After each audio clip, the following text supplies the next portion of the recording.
ubuphelele media. Ekufikeni bathukulelizwa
inkosi enkulu yakithi ebuhleni bamaNazaretha uNyazulizwe. Amen. Umntwana oguqile, umntwana wantaka ethempelini sibongiseni ayibonga inkosi. Amen. Bantwana basezulwini ibingelele umshumayeli nomkhokheli. Nihamendi yonke ingcwele abangcwele. Amen. Amen. Baba mshumayeli wenkosi siyabonga. Uma sicela singabantwana ukuba sihlangane ngalolu suku kuyinyanga enkulu yokubungaza ukuzala uMnazaretha, kuphinde futhi kube inyanga lapha kuzoba ikhona isikhumbuzo senkosi uThimo, ukuba usivumele singabantwana sikiye ngaloshembe wethu. Ayibonge inkosi. Amen. Bantwana abasha kuyasabisa uguqa phakathi kwabantu abadala, ngoba uyayungazi ukuthi kambe engizokukhuluma phakathi kwabangcwele kuyikhona nokuzophilisa abantwana baNkulunkulu noma hleze sengizogeja, ngoba bathi abadala ade bekhona phambilini. Kuyenzeka uphathe lombhobho, kuyenzeka makuphuma ushembe endlini ebheke epulpit usuke ephethe izinto ezimbili bangcwele, usuke ephethe isibusiso, usuke futhi ephethe nesiqalekiso. Okufuna siqonde-ke thina abantwana abasha ukuthi funa sazi ukuthi ikhona kuphi okufuna siphume sikuphethe. Ma ungenzi kahle phakathi kwalendlu kaNkulunkulu uzophuma uphethe isiqalekiso. Amen. Kodwa mawulale mawuzophuma ulalela amazwi ozobuyale ngawo lapha endlini uzophuma uphethe isibusiso. Ayibonge inkosi. Amen. Uthi umshumayeli uShabange elinye ilanga ephethe inkonzo ithi kwakuseJudiya, uthi khona isilwane okuthiwa umndozolo. Uthi lesi silwane ingane yomndozolo kuyenzeka ngelinye ilanga mayihamba phakathi kwabantu noma ihamba phakathi kwabantu bomhlaba, yayibona ngazi ukuthi labantu bayithanda kakhulu, ngoba bonke abantu babehalalisa mabembona lo mntwana. Bakuthi noma eqhamuka kuphi lo mntwana bembize lo mntwana bemphe ngisho imali. Usiyahamba uyobikela uma wakhe lo mntwana, uthi mama uyazi kukhona into engijabulisayo, ngiyaye ngithi mangiphuma lapha ngaphandle kwegceke abantu bangijabulela mama, abantu bayangithanda futhi. Njengoba esho ubaba uZulu usekela sihlalo wethu uthi ufuna siqonde njengoba singabantwana ukuthi isikhathi esiphila kuso manje sinzima kakhulu.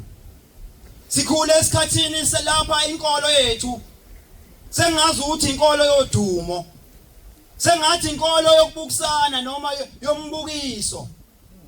Kukhona abantwana nje abangekho lapha endlini yokuthandaza Ingoba basabile ukuthi mina lokungagqoka ibhayili lodwa noma ngilokungagqoka lwakali igama Nazaretha wami osuzwagqwala uyasaba ukuze enkonzweni ngoba khona abantwana abahlulelanayo.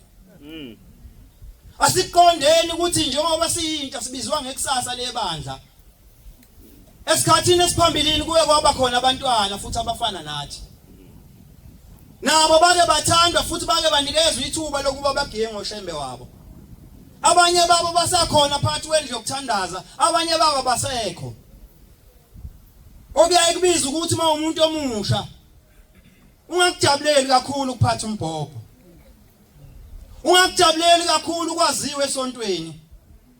Njengoba Shumayela nje na ivideo izogcwala namhlanje izogcwala zonke izinkalo kubonakala ukuthi insizwa kaNtaka ike yaguqa emzini wasekuphumuleni yakhuluma indaba kaShembe. Uthi uShembe angcona amaphekula ahambile kunamaphekula khona phakathi kwendlu yokusonta. Ngabe mina angililo niphekula mangivukela umuntu omusha ophathi kwendlu yokuthandaza. Uthi umfundisi ngelinye ilanga mayibona imvu kaShembe inesilonda. Uthi wayithatha noma uyibona inephunga uyibeke emva kwendlu uyigeza isilonda mase uyayibuyisa endlini yokuthandaza esephilile lo mntwana kaNkuluNkulu. Onjani lo mntwana kaNkuluNkulu obukisa ngaye wena esikoleni? Uhlula ukuthi uma wakhe kunikezile u10 rand umuntu omusha uthatha u5 rand unikeze lo ongaphethe lutho esikoleni. Kanti igama hayi bantwana abasha ake sihambe ngegama eluthi asihambe ngegama lesibusiso bangcwele. Akukulwele nje ukuthi lingashoni ilanga kungashongo ukuthi inkosi kubusisa. Funa siqonde ukuthi njengoba sithiwa singabantwana abasha kuye kwaba nabantu abasha phakathi kwenkolo ababequba zonke izinto. Ngesabatha uyiNazaretha phakathi neinsuku umuntu wasemhlabeni uphuza utshwala ubhana namantombazane. Umthetho wenabashu awukuvumi lokho bantwana basezulwini. Kukhona umnyango engangenelane, umnyango wodumo nomnyango woqoma nokuqomisana. Khona into eyenzeka makusemhlanganeni insizwa zezulu. Nani makhosazane uyayifika ngaphandle uhanje kubanjene 2 by 2 uzwe isole wena ohamba wedwa ukuthi engabe kusayikho yini. Kanti abazali bethu mabesikhipa emakhaya bethu siyokhonza emzini wasebuhleni basuka besikhiphela ukuthi siyobonana yini. Bazali bethu alingashoni ilanga ingane yakho ungayibukanga iselfoni yakho. Ngoba sekunenkinga enkulu inkinga kaFacebook. Sebebhalalana kubo labo Facebook ukuthi sohlangana ebuhleni sohlangana ngesikhathi esiwukuthi. Umkhipha umntwana uthi akambe yokho amanzi empompini enze buye sekuyoshawa 7 ade hambe ngo5. Into enjani leyo? Sasikhona esikhathini esinzima la abantwana abangasafuni khona ukukhokhelwa abangafuni abafuna ukuthi isono singcono sivunywe isono. Indlela kaShembe uShembe undlelani indlela kaShembe ayipheli. Kodwa bengakuhle umuntu omusha ukuthi uyithuthukise wena kulesi sikhathi osinikeziwe sokuba umuntu omusha. Kungabi ukuthi isikhathi onikezwe sona sokuba umntwana wena ugijimisa ukuthi ufuna ukuzenza uba mdala esikhathini sokuba musha. Ngoba sokubona masumdala usebenzisa kwengane. Sithi khona isigaba kasigejile lo muntu. Sisendabeni ka10 March bangcwele kwakwenzeka emzini waseGospel khona isiziba sika baba mkhulu oyibhabhadisa kuso abantu uhamba umshumayeli ugwala nomkhokheli mamthiyane sebebuya esikhumuzweni sika March ngomunye unyaka sebethi ake sidlule kulesi siziba ubaba mkhulu abhabhadisa kuso abantu. Isiziba esasehlane Usiyahamba umshumayeli isiyasho inyoni ngoba makunento engekho kahle ehlane uyayuzwe ngenyoni zikhala uthi babazizwa bezikhala lezi inyoni uthi ngase ngiqunga isibindi umshumayeli ugwala zehla sibheke sizibeni nalabo 5 liter bethu sithi siyokhala amanzi okwabhabhadisa khona ubaba mkhulu uthi bathi bengena bethi bezokha amanzi uthi bathi mabeqala bekha amanzi uthi kwase kuphuma into yaba ngaphesheya yamaqekelele yasikhipha amehla amakhulu uthi kodwa abalikhohlwanga igama lika Shembe babelokho bembizile lo Shembe bancwele kuthiwa bawakhala amanzi baphuma nawo bahamba kwadlula izinsuku ezayidlula ngiyaphuthuma bancwele isikhathi siyapha Wadlula insuku waqhamuka abantu ngikhuluma ngendaba eyenzeke lapha eindabeni zasesikhaweni hayi indaba kude Waqhamuka abantu ababeyalelwe ababesuka ngapha ezweni lasenyakatho siyingane eyayinedliso elibi sekhandwe inyanga nezangoma zehluleka ukukhipha leli dliso Wathi uShembe hambani niye emzini wakagwala esikhawini kumshumayeli igaraji la khona likuhlaza umuzi wakho ucream white niyothi manifika khona nimtshele efike nibusisela amanzi Nangempela bangena kulo mzwi wakagwala wasewabusisa lamanzi umshumayeli wasemphuzisa lo mntwana base baqhubeka belande lo mama elandisa umshumayeli indaba ogula kwalo mntwana ukuthi kumqale nini Uthe bengalindele lutho babona umntwana waqala waphalaza wagonyuluka wakhipha iqoqo Uthe kusenjalo waphindwa wagonyuluka umntwana wakhipha umneke Sikhuluma indaba enjalo bangcwele indaba enofakazi maningi amazwi inkosi yakubusisa Ngedala kholo ti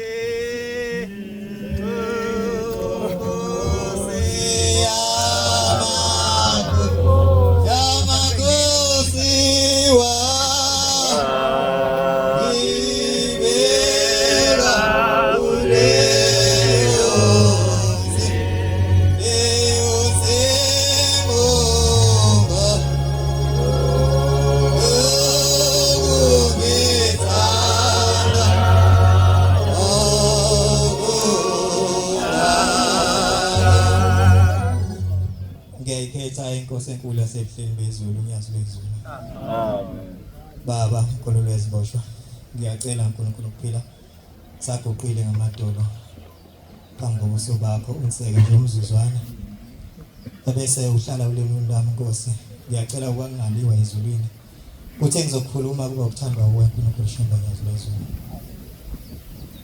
Banazi ingcwelisa abatheni ingcwele namhlanje Kismuzo amanazareta isikhumbuzo senkosi enkulu Shembe uthi ngulamakhosaza Ngizoba mfishane kakhulu ngoba bese shilo isihlalo ukuthi sikhulume kangakanani basinika u10 minutes Enye insizwa yathi mayibuka inkosazane ngale ngaphesheya yasithanda inkosazane Yathi mayithanda lenkosazane lensizwa nangempela shithi iqale yokhuluma nayo ingavumi lenkosazane Lensizwa ifuna ukwenza izinto ngokusemthethweni ifuna ukuyicela lenkosazane ebhentshini uhambe lobolishana Yathi mayinqaba lenkosazane yaphinda yakuyela lensizwa Cela incwadi kibe yini 11 verse 28 Matthew Nangempela yathi mayinqaba lenkosazane yakuyela lensizwa le Wathi umngane wayo uma seyibuza Awuya khona bakunyama khosazana ngoba lokhu ulandela inkosazana ngoba uyabona ayikufuni kwaye lokhu uyilandela tu Thiya yasilensizwe la ngifuna inkosazana ngifuna yona le Nangempela thiya yaqhubeka lensizwe lokhu uyilandela inkosazana inqaba njalo inkosazana yanqaba lensizwe yabuyela iyilandela yanqaba Angichazanga ucela inkosi igama ngasethokozana tempele Ngathi twice bo Uthi walensizwa yasibona ukuthi umngane wami uyithanda lenkosazana kodwa manje iyanqaba yeke into enye into engamsiza ngaphandle ukuthi ngimnikiso lokuthi uzoyithola kanjani Yasimnikiso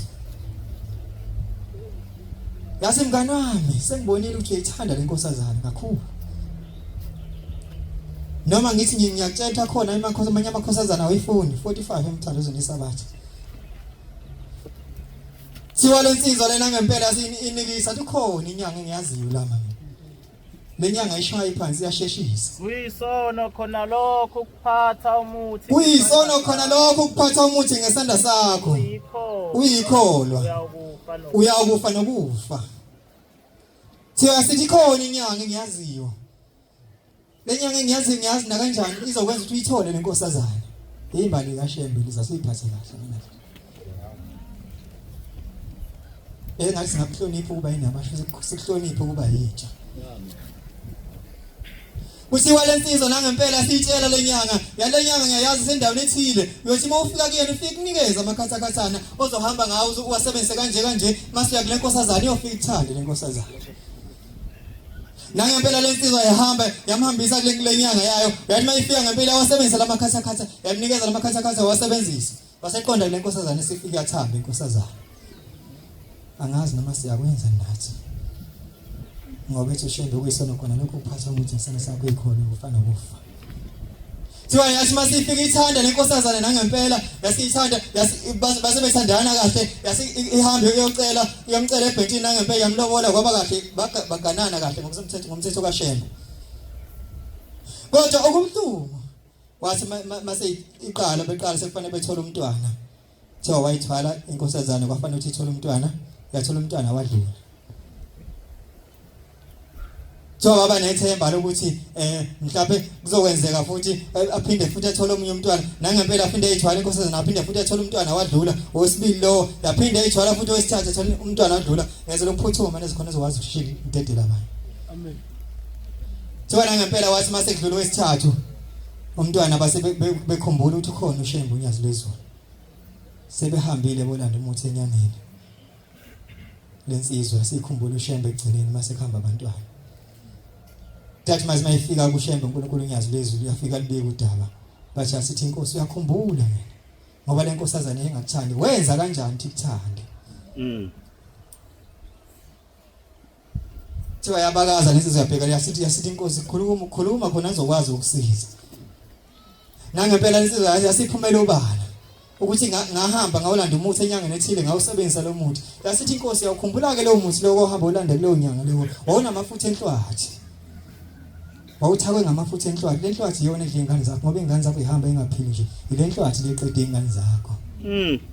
Hayi. Maningi amazi inkosi kusinezweni.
eNatal. Wathi Thabani kufikile uMnazaretha. Sisenyangeni enkulu kaMarch. Sebekhulumile ke ade behlala phansi bakhuluma ngoMarch. Inyanga enkulu ke leyo kufika koMnazaretha. Inyanga enkulu futhi ephethe nesikhumbuzo senkosi uThingo lamakhosana inkosi yokuthula noxolo. Ngizokhuluma indaba eyodwa. Namhlanje bangcwele size sibukweni sonke njengoba silapha. Nobani uzoyibuka namhlanje. Akekho ozobuka omunye, umuntu uze sibukweni kushemba uzoyibuka yena ukuthi yena unjani namhlanje. Kuye ukuthi makuzoba uJanuary sibophe imithwalo. Ngomhla ka31 sibheke emzini oyingcwele wasebuhleni. Siyoyibuka isibukweni ukuthi sifanele nokungena kuJanuary. Kanjalo nangoJuly siyaye siyibophe imithwalo wonke umuntu ayoyibuka isibukweni ukuba mina kulonyaka ngizophila kanjani. Namhlanje sisendabeni enjalo sisesibukweni bangcwela ibonga inkosi. Amen. Khona insizwa kaNgcobo ngenye imini eyayithunywa beyinkonzo. Yayisikhohliwe ukuthi nayo inenkinga. Kufanele iyibuke yona esibukweni.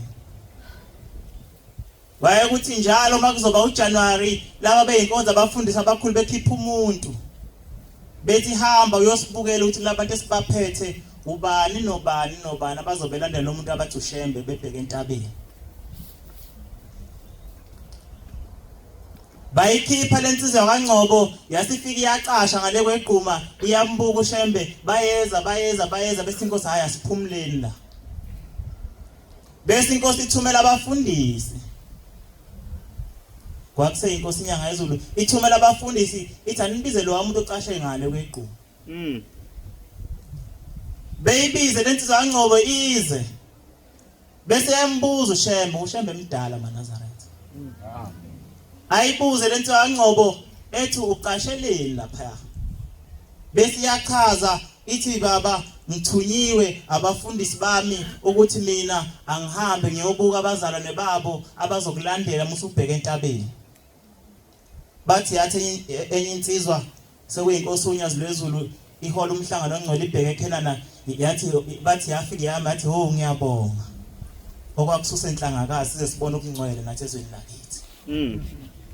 Iyabuza inkosi ithi wena Ngcobo akukho yini okudingileyo akukho yini okukuhluphile laba abantu abangilandelayo mathi mabecela iso bengalitholi yini. Uthi hayi baba ngiyibone mabecela ukuthi bayalithola kuwena. Ithi wena akukho yini okudingile. Uthi nami baba nginawo umntwana. Size sibukweni bangcwele. Wonke umuntu akayibuke yena. Naye uNgcobo lapho ke wayesemkhumbulile uNkulunkulu ngoba inkinga yakhe izoxazululeka la ukuthi amthole umntwana ayibonga inkosi. Sisendabeni enjalo bangcwele. Bantu abasha sihlangene ngenabasho. Umntwana wakenabasho uyahlonipha. Umntwana wenabasho uyayithoba kumuntu omdala. Ngisho ngabe ungaba nemali engakanani awukho phezulu kamzalo wakhe shaba kasebenzi. Uvuka lapha endaweni zobumnandi umzalo wakho umzalo wakho. Uma umntwana nje wenabasho inhlonipho phambili. Inhlonipho iqala ekhaya ngeke uze uyipractice esontweni. Nengane futhi engafundisekile ekhaya uyayibona ngisho sesila esontweni lengane ayifundisekanga. Uthi mawuthi asenzeni ukuthi iyajoda. Okutshela into ayiyazi vele. Sikhule kuthiwa mawubona umuntu omdala ephethe kabi uyingane uyamphathisa. Emakhaya besixosha makufika isivakashi sivakashile ekhaya kuthiwa phumani ingane nizoza indaba zabantu abadala. Kunezinto zabantu abadala engafanele ingane izwe. Ngisho bengakhuluma bethini makufika umuntu omdala phuma uyingane uhambe bese bekhuluma abantu abadala. Ngoba ngiyakugaranta ukuthi ingane ngisho kungathiwa sixabene nanangu sifundo namhlanje sakubanga esikubangile namhlanje kodwa enganeni kuzohlale kukhona ukuthi bake baxabana laba. Ngisho singakudlulisa thina. Yikho lokho kwenza abantu abadala makufika umuntu isivakashi kuthiwa phumani ingane bekwazi ukuxoxa ngoba ingane iyagcina ine memory card. inkosi kusenikuzwile. Basinda ngokuphephisa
bantwana benkosi ngibingelele kubaba uMshumayeli mama umkhokheli nehamente yonke engcwele amen. Lo phakamile njengamanje udala kaBaba uZulu uzala uMampanza ngingafisi ukumshiya umama ngaphela nayo khona. Silapha ke bantwana benkosi namhlanje ukuzobona ukuthi ukutshalwa usuku nosuku kuyavela yini kuyaqhuma yini. Njengoba nje seshilo uShamasi ukuthi uhamba nesekela lakhe nami ngisekela lakhe. Sifisa ukubona ukuthi abantwana bethu esihlala sibatshela khona bayakwenza inkuyikho yini. Ngoba lapha kwanabatshu siyafundisa abantwana ukuthi ababe nenhlonipho. Njengoba seshilo ndosihlala ukuthi ivesi alibelinye u10 minutes wenele umuntu mayishumayela. Ufundwa lapha uyafika lapha nje ebuhleni esikhumbuzweni noma uyafika emhlanganweni omkhulu usuwenza lokho ufundiswe khona ekhaya. Kuba kubi kabi mase wenza okungekhona ngoba bayabuza abantu ukuthi uqhamuka phi ke lo. Sikhuthaza ukuthi ke abantwana benkosi abantwana bethu sibazele nako basisibe isikhathi abakuso njengamanje. Ngoba esibafundisa khona emakhaya ufike cishe la bangaphandle bafica khona. Kodwa ngeke siye ukukhuluma. Futhi sicela uShembe njalo ibe nathi eduze ngoba njalo masikhuleka ukuthi uShembe akasibhekela abantwana bethu abakhulisa. Masibafundisa ke sithi abantwana bethu abafundi kuba ekhaya nje umntwana afunda ukusebenza ekhaya. Athi noma ecela imali kumzali iphumele sibusiso ngobusebenzini. Kungabi lula kuphela nje ukuthi umntwana uyihlonga ndlebe ufuna imali kuphela. La ema school bajwayeleke laba abafundisa khona nabafunda khona. Ingane ziba namacala mhlawumbe engcwele ema primary. Umntwana wakho lapha e-school mhlawumbe ngeke isikhathi esiningi uthola lokubizwa isikole ozemhlanganweni noma ozecela isibani ngoba umntwana wakho usonile usebhema ugwayi ubanjwe nensangu mhlawumbe usephuzile noma uselwile. Ngoba lo wakho umntwana ukufundiswa ekhaya angakwenzi lokho. Sithi uNkulunkulu ngathi engabalusa ngonembeza labantwana. Ngoba lapha esikoleni uzofica umngane wakhe abone ukuthi impela umngane wakho omkhulu. Athi bayamtshela ukuthi awushaya kancane umngane wami ngeke kubonakala. Isono ke siyakwazi ukufihla ngensuku embili entathu kugcine ngigcina sona. Sithi ngathi uNkulunkulu ngaba nani abantwana bethu niseyikoleni. Nithi noma nifice labo bantu ke noma labo bantwana abangalungile. Kodwa kungangeni kini lokho. Nothisha mabethembele kini mabenza umsebenzi benikeza libazi nizowenza. Ngibone nje obakade kubungaza uGesu Nazareth Shamaze. Esinye isikole ngapha eMdletsheni sasenhlwathi. Emkhaliphi ngeke ngabona impela kubungaza u116 wamaNazaretha. Isikole leso ebesenza lokho. Isibanda lesikhanya wasenabathu leso. Ngoba lapha nathi behlabelela amaculo kaShembe, bedumisa uShembe. Siyafisa nje nathi ukuthi mangabe uqhubeka iminyaka uNkulunkulu angene ezikoleni umuntu asebenza kuzo. Sikubone kwenzeka lokho. Kuze le ndaba kaShembe ingapheli. Kodwa uShembe ngeke saphela. Kodwa sikhalela ukuthi amakhaya esihlezi kuona angapheli ngoba kwesikhathi uthi mawuthi uyabheka emva kwakho abantwana bakho ungabonzi ukuthi benzani. Silapha nje siguqile azikho ingane zethu.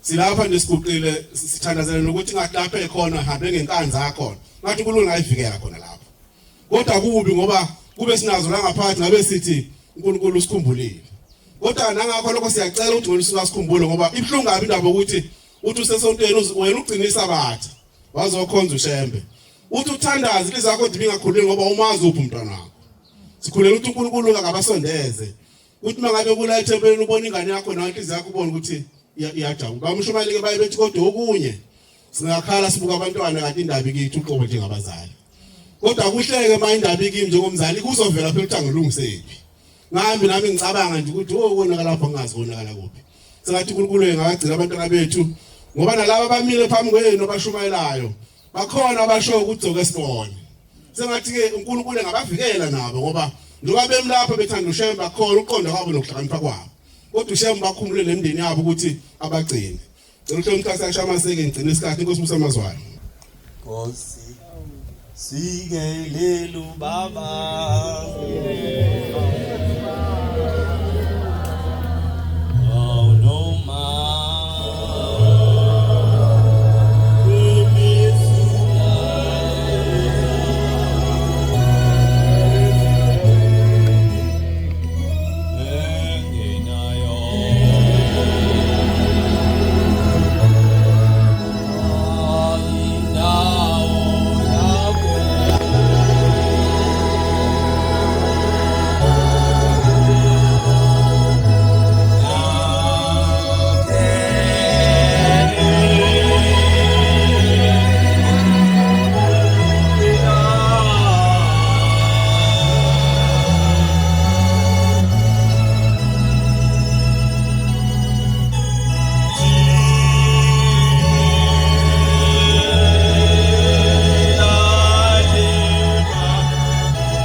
Kubeke ngambe ngingisahlabelele amen seyikhulumile insizwa ngiyabingela kubamshumayeli umama umkhokheli enhlalisuthi ojamengweni tabakapheza nehamente onke eyingcwele amen sila namhlanje ngomsebenzi kaNkulunkulu ngizocela ningifundele verse 1 verse 2 isihlabelelo 117 sila ngomsebenzi kaNkulunkulu ngomsebenzi wenyanga yezulu esawuphiwa ngomsebenzi wokufundisa abantu abasha inhlonipho uqedwe kusho njalo ohlala phansi uqedwe ukukhuluma ngale yonto hayi inhlanhla yabo ithi hayi inhlanhla yabo abahambisa izwi lakho ithi abahambisa izwi lakho uyathokoza umkhululi ngabo ithi shembu yathokoza ngabo benqamula emazweni ithi basuke benqamule emazweni hamba nabo wena Nkosi ithi ke hamba nabo wena Nkosi ulibusise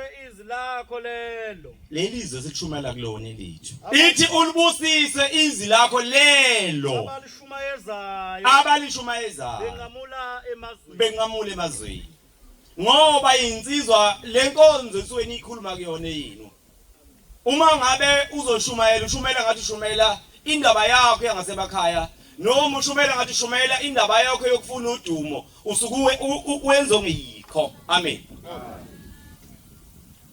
kumele mawukhuluma izwi kaNkulunkulu uqala ukukhuluma izwi kaNkulunkulu wena okhuluma uqala uhloniphe ngaphambi kokuthi abantu abalilalele bahloniphe nokuthi balizwe uma ukhuluma uvondla ukhuluma uhlambalaza abantu usakhuluma lelo ithi incwadi lelo ngoba kusilone lethu kodwa likaShembe ize sithumayelayo amen uzocela incwadi Timothi uqala isahluko 4 verse 12 13 no 15 angithondeza umbhobho ngibile imbhobho le akungabikho umuntu odelayo ubusha bakhe ithi akungabikho umuntu okudelayo ubusha bakhe ube umbonisi kwabakholwayo ithi yiba umbonisi kwabakholwayo ngezwi nangokuhamba nangokuthanda nangokuhamba nangokuthanda nangokukholwa nangobumhlophe nangokukholwa nangobumhlophe bambelela ekufundeni lithi bambelela ekufundeni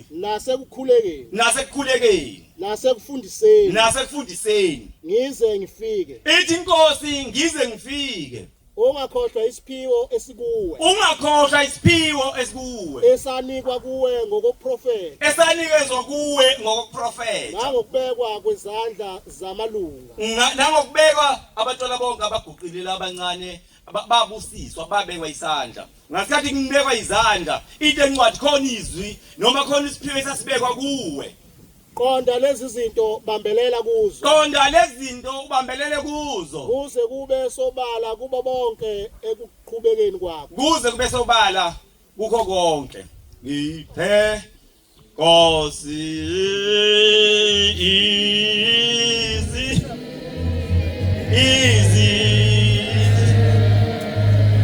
izindlebe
uyathanda abantwana abasolayo undaba ezithe phakama uthi sizohlola umsebenzi ngoba uma umlimi uyaye utshale uhambe nendima yakho ubhekele kodwa uma umlimi omuhle umlimi obuyoqalaza ukuthi lokho ebengikuhlwanyela kuyamila noma kumilile yini amen ilo umsebenzi wena abatsha sihamba ngawo ngizodlula nje indabeni ezimbili base ngibuya nganeno ngoba size emsebenzini othile amen size emsebenzini uNkulunkulu akhuluma ngawo ngithina owathi asigide amen njengoba ufuna uzogida manje uthi uma ikhuluma ngokugida uthi manazaretha ingcwele uthi usathane unomsila uthi usathane uyakwazi ukuhlabela njengoba sihlabelela uyakwazi nokushumayela ngoba sishumayela uthi kodwa ukugida akakwazi uma wena kugidwa wena uthi awugidi uyoba njani uthi ngoba unomsila uma ngabe egidwa igcoba umsila namhlanje sifuna abantwana abanjalo abantwana abakhuthalele lokugida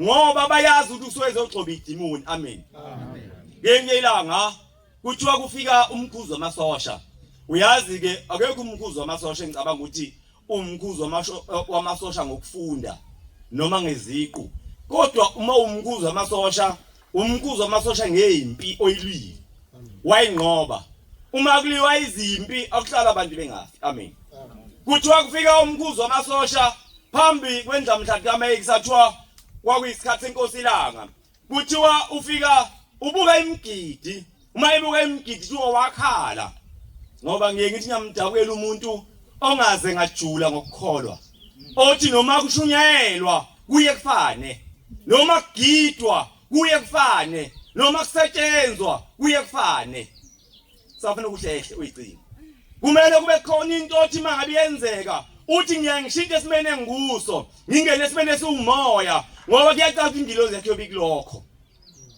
uthola umlungu wabuka imgidi wakhala inyembezi umlungu kuthola umlungu wahamba wathi Shembe wayithatha lento thiwa uthi mina ngihleze ngiwabuka amabutho ngihleze ngihola amasosha ebulala abantu uthi kodwa ngaze ngakhala mina wathi namhlanje kodwa ngibone abantu begida ngakhala ngaka yangifikela lo ndaba ngomnye unyaka siqala ngawe esilweni isikhoshi siyongena ngaphakathi ngake ngabona enye into engabonwa abanye abantu imbomu eyifuthwa isikhoshi umgidi ukuhlabelela kuyongenwa ngaphakathi esigodlweni ngabona enye into engabonwa abanye abantu ngoba ingilozi yami yayikulokho namhlanje size ngaleyo ngilozi leyo uthi lo mlungu Shembe lento wayithatha ngoba akukaze mina ngikhale noma ngibona abantu behlangene befa ngapha nangapha kuliwa uthi namhlanje kodwa ngibuka umgidi ngakhala khulekela ukuthi ube nengilozi ekushintsha isimo sakho sokukuso ngengelanga kuthi wakufika bona belungu abamhlophe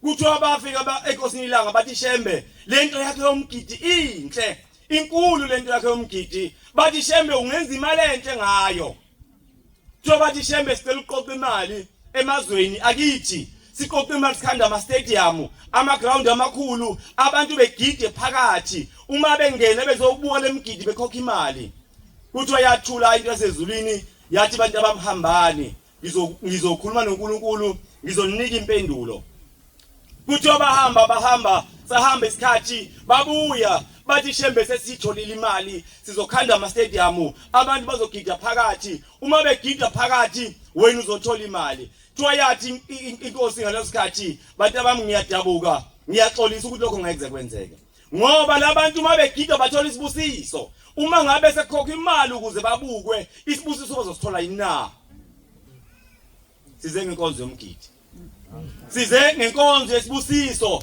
size ngenkonzo ekwazi uxoxa usathane size ngenkonzo yakhalisa umkhuzo wamasosha owathi wayebabona abantu befa ngapha nangapha kodwa akaze khale sengathi ke lenkonzo ingasakha isakhe kusasa sibe ngamaNazaretha sizingane namhlanje kodwa kusasa siyafisa ukuba ngamaNazaretha uma abazali bethu behamba bedlula bazi ukuthi emzini yabo kuyosala kube khona umNazaretha ngoba abanye bethu basahamba ngoba kusho umama abanye bethu basahamba ngoba kusho ubaba bayamsaba ngeke ngabo kwivideo einsukwini ngize ngahleka angazi ke ngenomuntu wama content yibo usifunda ukuthi mama content angazi noma bekuyinto yangempela ngizoyixoxa kodwa noma bekuyicontent umama uye enkonzweni uphuma uphethe ukhiye uthi ngicela kongaye enkonzweni angiphumele ngizokhiya emzini wami uthi ngoba ngiye enkonzweni ngiyobonga uNkulunkulu ukuthi wangipha lo muzi uthi akekho ongazi ukuya esontweni